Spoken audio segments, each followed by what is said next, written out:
आज म षट्तिला एकादशी व्रत कथाको मूलपाठ पारायण र षट्तिला एकादशी व्रत कथा लिएर उपस्थित भइसकेको छु। जय श्री राधे, जय गौमाता। विश्व जगतमा रहेर हामीलाई हेर्नुहुने श्री राधा गोलोक बिहारी भगवानका अंशस्वरूपा सत्कर्म परायण सज्जनवृन्द धर्मरत्न युट्युब च्यानल र नवराज पराजुली फेसबुक पेजमा यहाँलाई स्वागत छ। यो षट्तिला एकादशी व्रतको कथा भविष्योत्तर पुराणमा उल्लेख छ। त्यसै कारणले आउनुहोस् सज्जनवृन्द, हामी सर्वप्रथम यो षट्तिला एकादशी व्रत कथाको मूल पाठ पारायणलाई श्रवण गरौँ, यानि कि संस्कृतमा रहेको पाठलाई श्रवण गरौँ। त्यस पश्चात संक्षिप्त रूपमा हामी कथालाई पनि श्रवण गर्नेछौँ। गोविन्दम गोकुलानन्दम गोपालं गोपवल्लभं नन्दगोपात्मजं वन्दे श्रीराधा गोलोक बिहारिणीम्। अथ माघ कृष्णैकादशी व्रतकथा प्रारभ्यते। दाल्भ्य उवाच मर्तलोके तु सम्प्राप्ताः पापं कुर्वन्ति जन्तवः ब्रह्महत्यादि पापैश्च ह्यन्यैश्च विविधैर्युताः परद्रव्यपहारश्च परव्यसनमोहिताः कथनं यन्ति नरकान् ब्रह्मन् तद् ब्रूहिस्तत्त्वतः अनायासेन भगवान् दानेनाल्पेन केनचित् पापं प्रशममायाति येन तद् वक्तुमर्हसि। पुलस्त्य उवाच साधु साधु महाभाग गुह्यमेतदुदाहृतं यन्न कस्यचिदाख्यातं ब्रह्मविन् इन्द्रदेवतैः तदहं कथयिष्यामि त्वया पृष्ठो द्विजोत्तम। ततो मागे तु सम्प्राप्ते शुचि स्नातो जितेन्द्रियः कामक्रोधाभिमानेर्ष्या लोभपैशून्यवर्जितः देवदेवं च संस्मृत्य पादो प्रक्षाल्य वाणिनः भूमा व पतितं ग्राह्यं गोमयं तत्र मानवः तिलान् प्राक्षप्य कार्पाशं पिण्डकांश्चैव कारयेत अष्टोत्तरशतं चैव नात्र कार्यविचारणा। ततो मागे च सम्प्राप्ते यादो चैव भवेद् यदि मूले वा कृष्णपक्षस् एकादश्यं नियमं ततः गृह्णीयात् पुत्रफलदं विधानं तत्र मे शृणु। देवदेवं समभ्यर्च्य सुस्नातः प्रयतः शुचिः कृष्णनामानि संकीर्त्य क्षुतजृम्भासु च सर्वदा रात्रो जागरणं कुर्यात् दात्रो होमं च कारयेत् अर्चयेत् देवदेवेशं शङ्खचक्र गदाधरं चन्दना गरुकर्पूरेर नैवेद्यैः शर्करादिभिः संस्मृत्य नाम्ना च ततः कृष्णाख्यानेन पुनः पुनः कुष्माण्डेर्नारिकेलैश्च यथवा बीजपूरकैः सर्वभावेपि विप्रेन्द्र सस्तं पूगि फलं तदा अर्घ्यं दत्त्वा विधानेन पूजयित्वा जनार्दनं कृष्ण कृष्ण कृपालु त्वामगतीनां गतिप्रद संसाराणवमग्नानं प्रसीद परमेश्वर।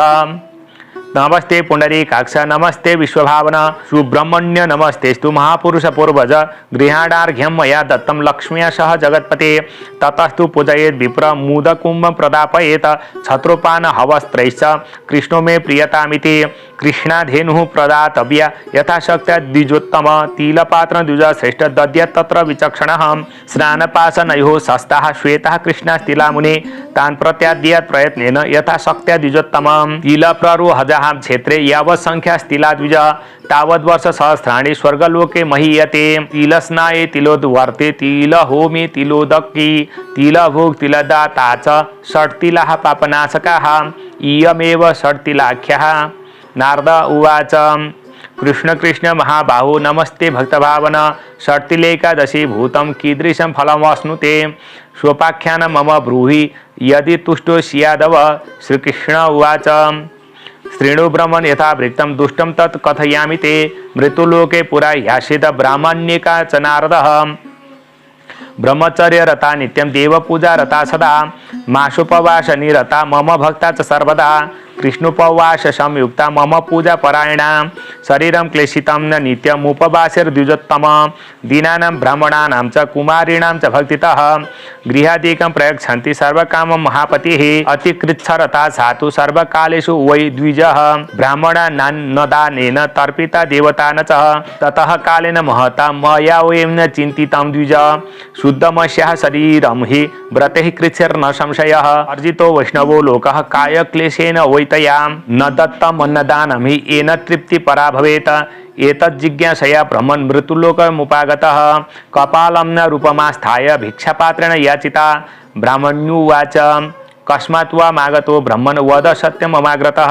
पुनरेव मया प्रोक्तं देहि भिक्षां च सुन्दरी यथा कोपेन महता मृत्पिण्डस्ताम्रभाजने क्षिप्तो यावत् त्वया दिव्या पुनः स्वर्गं गतो द्विज ततः कालेन महता तापसेषु महाव्रता सदेहां न स्वर्गमायात व्रतचर्या प्रभाचतः मृत्पिण्डस्य न प्रभावेण गृहं प्राप्तं मनोहरं परं तच्चैव विप्रर्षे धान्यकोशादिवर्जितं गृहं यावत् प्रविशेषः न किञ्चित् तत्र पश्यति तावत् गृहात् निष्क्रम्य ममान्ते च गता द्विज क्रोधेन महताविष्टा त्विदं वचनमब्रवीत् मया प्रत्यक्षकृच्छैश्च उपवासेरनेकशः पूजया राजितो देव सर्वलोकस्य भावनः न तत्र दृश्यते किञ्चित् गृहे मम जनार्दनः ततश्चोक्ता मया सातु गृहे गच्छ यथागतम् आगमिष्यन्ति सुतारं कौतूहल समन्विताः देवपत्न्यस्तु त्वां द्रष्टुं विस्मयेन समन्विताः द्वारम्नोद्घाटनीयो हि षट्तिला पुण्यवाचनात् एवं श्रुता गता सातु यदा वै मानुषी तदा अत्रान्तरेण समायात देवपत्न्यश्च नारद ताभिश्च कथितं तत्र त्वं द्रष्टुं हि समागताः द्वारमुद्घाटयस्त्वं च पश्यामस्त्वां शुभानेन मानुषी उवाच यदि द्रष्टुं मया कार्यं सत्यं न वाच्यं विशेषतः ददन्तु षट्तिला पुण्यं द्वारोद्घाटनकारणात् एकापि तत्र नावाविद षट्तिला व्रतनामतः अन्यया कथितं तत्र द्रष्टव्यं मानुषी मया ततो द्वारं समुद्घट्य दृष्टताभिश्च मानुषी न देवीं न च गन्धर्वी नासुरी न च पन्नगी दृष्टापूर्वं मया नारी यादृशीयं सा द्विजर्षभः देवीनामुपदेशेन षट्तिलायां व्रतं कृतं मानुष्या शतव्रतया भुक्तिमुक्तिफलप्रदं रूपकान्ति समायुक्त क्षणेन समवापसा धनं धान्यं च वस्त्रादि सुवर्णं रौप्यमेव च सर्वं गृहं सुसम्पन्नं षट्तिलायाः प्रसादतः अतितृष्णा न कर्तव्या वित्तसाठ्यं विवर्जयेत् आत्मविक्तानुसारेण तिलान् वस्त्रादि दापयेत् लभते चैवमारोग्यं ततो जन्मनि जन्मनि दारिद्र्यं न च कष्टं वै न च दौर्भाग्यमेव च न भवेद् वै द्विजश्रेष्ठ षट्तिलाय उपोषणात् अनेन विधिना राजस्तिलदानान्न संशयः मुच्यते पातकैः सर्वैर्नात्र कार्यविचारणा दानं च विधिना सम्यक् सर्वपापप्रणाशनं नानर्थभूतो नायासः शरीरे मुनिसप्तम इति श्रीभविष्योत्तरपुराणे माघकृष्णे तिलेकादशी व्रतमाहात्म्यं सम्पूर्णम्।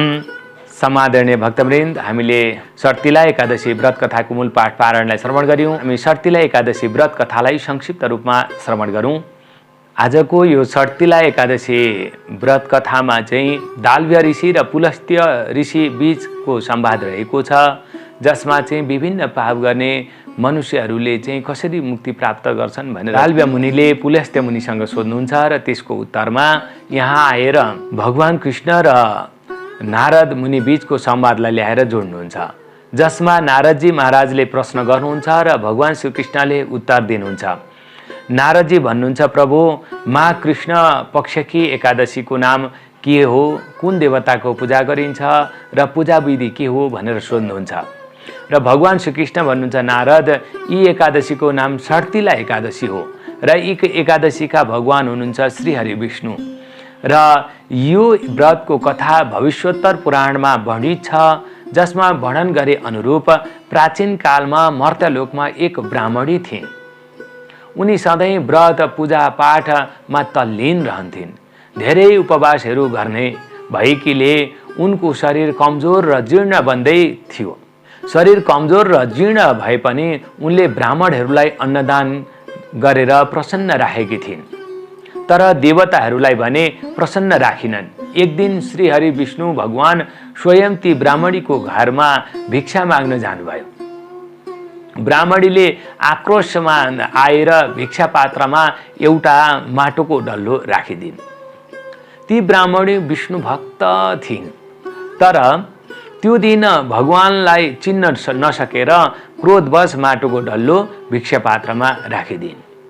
भगवान स्वयं विष्णु आउनुभएको छ, उपस्थित हुनुभएको छ, अगाडि हुनुहुन्छ, सामुन्य हुनुहुन्छ, तर उनले जान्न सकिनन्, यानि कि चिन्न सकिनन्। ब्राह्मणीको अन्त्य समयमा मृत्यु भयो। नाना थरीका व्रतका प्रभावले ती ब्राह्मणी स्वर्गलोकमा पुगिन् र पुण्यको फल प्राप्त भयो स्वर्गलोकमा। ती ब्राह्मणीलाई बस्नका लागि राम्रो स्वच्छ सफा चिटिक्क परेको घर दिइयो। राम्रो घर पाएकोमा खुसी भइन्। भित्र गएर हेरिन् सबै सही थियो, सबै थोक एकदम सम्पन्न थियो त्यो घर, सबै थोकले भरिपूर्ण थियो। उनी भान्सा कोठामा पुगिन्, के खानेकुरा रहेछ भन्ने थाहा पाउन खोजेकी थिइन् त्यहाँ गएर। त त्यहाँ घोर आश्चर्य भयो, भान्सा कोठामा कुनै खाद्य सामग्रीहरू नै थिएनन्।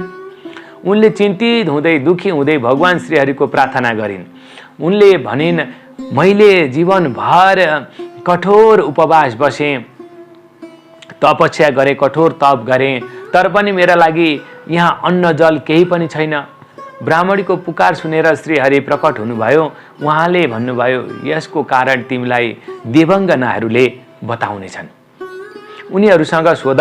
ब्राह्मणीले आफूलाई अन्न जल नदिएको कारण के हो भनेर सोद्धा उनीहरूले भने, ती देवङ्गनाहरूले, जीवनमा धेरै व्रत गर्यौ, तिमीले उपवास पनि गर्यौ, त्यसको कारणले तिम्रो शरीर पनि चाँडै जीर्ण भयो।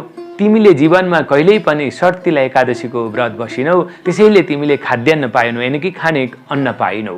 त्यसपछि फेरि ती ब्राह्मणले के गरिन् त भन्दा विधि विधान अनुसार यो षट्तिला एकादशीको व्रत धारण गरिन् र तिल दान गरिन्, वस्त्र दान गरिन्। त्यसपछि सबै सुखका सामग्रीहरू प्राप्त भए। यसरी चाहिँ उनले फेरि ती ब्राह्मणीले सुख भोग गर्न पाइन्। कारणले व्रत, जप, ध्यान, पूजन सबै थोक सही टाइममा मिल्यो भने मात्र त्यसको फल त्यही टाइममा तत्तत स्थानमा प्राप्त हुनेछ भन्ने कथा यस षट्तिला एकादशी व्रत कथाको माध्यमद्वारा हामीले श्रवण गऱ्यौँ। र यो व्रत धारण गर्दा व्रत बस्ने व्रतकर्ताले अघिल्लो दिनै दशमीका दिनै एक छाक मात्र भोजन गर्ने सूर्यास्तभन्दा पूर्व नै, र त्यस पछाडि भोलिपल्ट नित्य कर्मले निवृत्त भएर भगवान सालाग्रामको ठाकुरजीको अथवा विष्णु भगवानको चाहिँ सेवा पूजन अर्चना वन्दना गर्ने, भोग लगाउने, आरती पुष्पाञ्जली गर्ने, दिउँसो मध्याह पनि भोग लगाउने, सायंकालमा पनि भगवानको आरती पुष्पाञ्जली भोग लगाउने, तिलको लड्डु आदि इत्यादिको भोग लगाउने र सबै परिवारका साथमा चाहिँ भगवानका नाम कीर्तनहरू गाउने र त्यस पछाडि त्यो भोग लगाएको सामग्री सबैलाई प्रसादका रूपमा वितरण गर्ने। भोलिपल्ट बिहान स्नान आदिले निवृत्त भएर भगवानको सेवा अर्चना पूजा वन्दना गर्ने र सम्भव छ भने गुरुलाई बोलाएर चाहिँ भोजन गराएर दान दक्षिणा दिएर चाहिँ यसरी व्रतलाई पारायण गर्ने। सम्भव भएन भने भगवानको चाहिँ चरणोदक पान गरेर व्रतलाई चाहिँ खोल्नु पर्दछ। भन्दै सम्पूर्ण षट्तिला एकादशी व्रत कथाको पाठ पारायण, व्रत कथा र त्यस पछाडि व्रत कसरी धारण गर्ने भन्ने विधिका बारेमा जानकारी प्राप्त गर्यौँ। अहिलेलाई जय श्री राधे, जय गौ माता।